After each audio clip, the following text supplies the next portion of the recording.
এটা বন্ধ হচ্ছে। আমরা কৃষি মার্কেটে চালের বাজার তদারক করতে আসে সবাইকে বলে দিয়েছি আপনারা যার যার দোকানে থাকেন, কিন্তু ওনারা দোকান ছেড়ে পালিয়ে গিয়ে যাচ্ছে। এই চাল কোন দোকানে যাবে?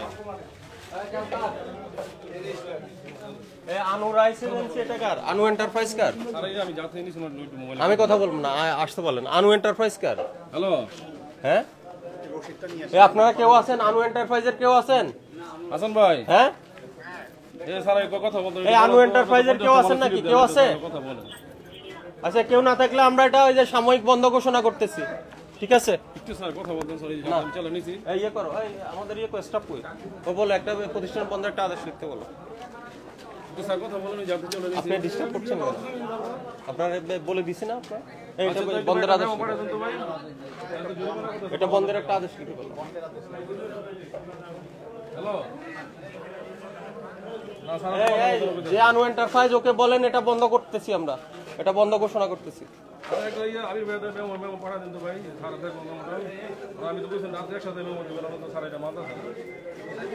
এটা বন্ধ হচ্ছে। আমরা কৃষি মার্কেটে চালের বাজার তদারক করতে আসে সবাইকে বলে দিয়েছি আপনারা যার যার দোকানে থাকেন, কিন্তু ওনারা দোকান ছেড়ে পালিয়ে গিয়ে যাচ্ছে, ঠিক আছে? এটা আমাদের অসহযোগিতা।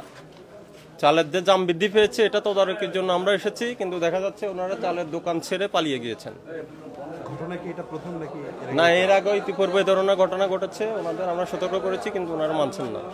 তার মানে এটা আমাদের কাছে আমাদের মনে হচ্ছে যে ওনারা অযৌক্তিকভাবে কারসাজি করে বাজারে চালের মূল্য বৃদ্ধি করছেন। এই জন্য এটা আমরা সাময়িক বন্ধ রাখবো এখন। দর্শক, ওনাদের মধ্যে যদি কোনো সমস্যা না থাকতো ওনার দোকান ছেড়ে কিভাবে কেন পালায়? এটা দীর্ঘদিন ধরে এই প্র্যাকটিসটা তারা করছে, এই যে কৃষি মার্কেটিং এরা। আজকে আমরা এটা বন্ধ করে দিলাম, ঠিক আছে? আমরা জানি যে সবাই আপনারা এখানে আছেন, যারা যারা চাল ব্যবসায়ী সবাই আছেন, কিন্তু এটা কেন? এটার উদ্দেশ্য তো ভিন্ন। তাহলে মনে হচ্ছে যে সবাই আপনারা যে চালের দাম বাড়ছে সবাই এটার সাথে যুক্ত হচ্ছেন। দর্শক, দেখাচ্ছিলাম মোহাম্মদপুর কৃষি মার্কেট থেকে। এখানে ভোক্তা অধিকার সংরক্ষণ অধিদপ্তরের অভিযান পরিচালিত হচ্ছিল চালের মার্কেটে। এই চালের মার্কেটে অভিযান দেখে এখানকার সকল ব্যবসায়ী একযোগে দোকান ছেড়ে পালিয়েছেন এবং এই পালানোর ভিত্তিতে একটি প্রতিষ্ঠানকে এই মুহূর্তে বন্ধ ঘোষণা করা হয়েছে, সিলগালা করে দেওয়া হবে। অর্থাৎ ভোক্তা অধিকার সংরক্ষণ অধিদপ্তরের যে সহযোগিতা, সে সহযোগিতা না করার কারণেই ভোক্তা অধিকার সংরক্ষণ অধিদপ্তর একটি দোকানকে এই মুহূর্তে বন্ধ ঘোষণা করেছে। আমি যদি একটু ঘুরিয়ে দেখাতে চাই, প্রতিটি দোকান কিন্তু তারা এভাবে দোকান ফেলে তারা পালিয়েছে। অর্থাৎ প্রতিটি ক্যাশ কিন্তু ফাঁকা রয়েছে। এই ক্যাশ ফাঁকা রেখে তারা ভোক্তা অধিকার সংরক্ষণ অধিদপ্তরের যে অভিযান, সে অভিযানে কিন্তু সহযোগিতা না করার যে অভিযোগ, সে অভিযোগে কিন্তু একটি দোকান এই মুহূর্তে সেলগালা হচ্ছে। আমরা দেখতে পাচ্ছি যে প্রতিটি দোকান এখানে ফাঁকা রেখে তারা সটকে পড়েছেন। আমরা প্রতিটি দোকান ফাঁকা দেখতে পাচ্ছি, কোনো দোকানেই কোনো বিক্রেতাকে এই মুহূর্তে দেখা যাচ্ছে না। অর্থাৎ ভোক্তা অধিকার সংরক্ষণ অধিদপ্তর এই কৃষি মার্কেটে আসলে নিয়মিত এই ঘটনা ঘটে। তারই পরিপ্রেক্ষিতে ভোক্তা অধিকার সংরক্ষণ অধিদপ্তর একটি দোকানকে সিলগালা করছেন। আমরা দেখতে পাচ্ছি আনু এন্টারপ্রাইজ নামের একটি দোকানে এই মুহূর্তে ভোক্তা অধিকার সংরক্ষণ অধিদপ্তর প্রবেশ করেছেন, সেটি সিলগালা করা হবে।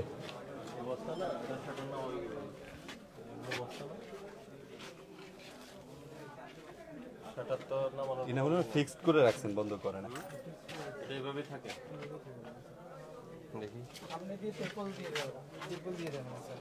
এই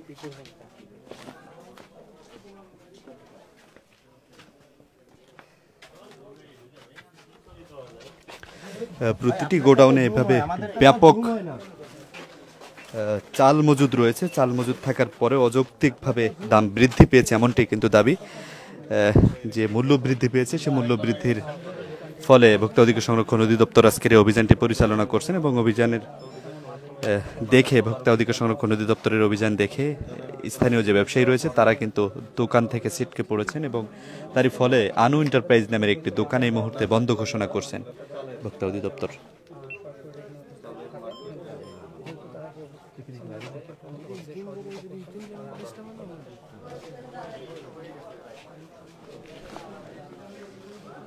দর্শক, একটি দোকানে ৫,০০০ টাকা জরিমানা করা হয়েছে এবং এই দোকানে জরিমানা দেখে কিন্তু সবাই ছটকে পড়েছেন। অর্থাৎ কোনো দোকানে কোনো বিক্রেতা নেই, যার ফলে ভোক্তা অধিকার সংরক্ষণ অধিদপ্তরের যে নিয়মিত কার্যক্রম সেটি ব্যাহত হচ্ছে। এই ব্যাহত হবার ফলে একটি দোকান আনু এন্টারপ্রাইজ নামের এই দোকানটি কিন্তু সিলগালা ঘোষণা করা হয়েছে। দর্শক, সরাসরি দেখাচ্ছি কালবেলা। আমি ছিলাম এইসব মাহিন।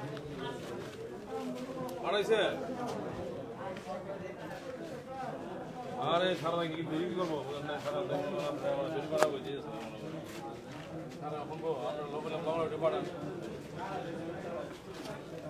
বলছি তো না মানে না আমি বললাম যে আমি 150 বছর মাল কিনছি 50টা দিচ্ছে 50টা রাতে দেবে মধ্যে মানে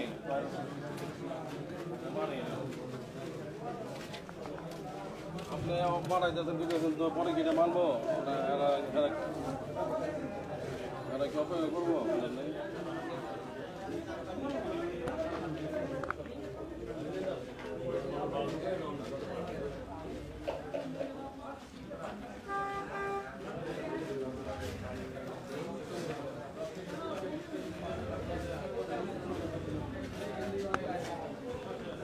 আপনাকে জরিমানা করা হয়েছে আসলে কি বলছে ভোক্তা অধিদপ্তর কিসের জন্য জরিমানা করলো?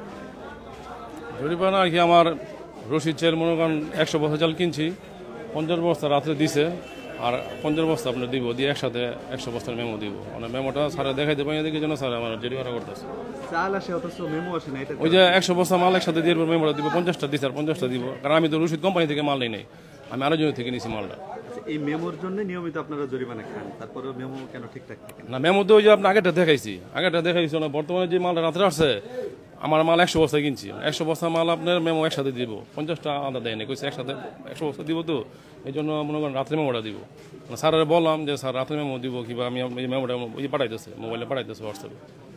আচ্ছা নতুন করে দাম বাড়ার যে সংবাদ এটা কত করে বাড়ছে বা কোন কোন চালে বাড়ছে কত? আপনি ঈদের আগে আপনার সাগর মিনিকেট ছিল গিয়ে আপনার 3500 টাকা 3500 করে বেচছি আমরা এখন এই মিনিকেট হলে গিয়ে আপনার 76 টাকা কেজি 3800 টাকা কত বাড়ছে বস্তায় 300 টাকা বাড়ছে কেজিতে 6 টাকা বাড়ছে। এই বাড়ার কারণ কি? মেয়েরা বলতেছে ধানের বাজার বেশি বলতেছে। আরেকটা জিনিস হলো এই অভিযান দেখে নিয়মিত হলো এই অসহযোগিতা করে বা দোকান থেকে শুনেন আমরা তো মনে করেন আপনার দেখা গেছে আমরা